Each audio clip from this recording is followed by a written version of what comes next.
الحمدللہ وحدہ والصلاة والسلام علی من لا نبی بعدہ اما بعد۔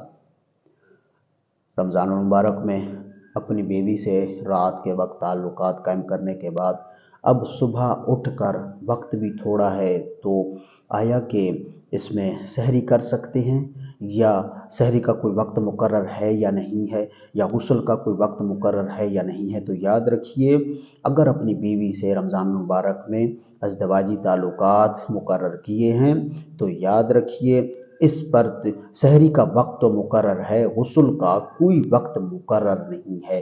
لہٰذا اگر غسل کیے بغیر اگر سحری بنانا چاہیں، کھانا چاہیں تو اس کے روزے پر کوئی فرق نہیں پڑے گا۔ بے شک طلوع فجر ہو جائے، بے شک پھر غسل کر لیں، لیکن سحری کا وقت مقرر ہے، غسل کا کوئی وقت مقرر نہیں ہے۔ واللہ اعلم ورسولہ اعلم، صلی اللہ علیہ وسلم۔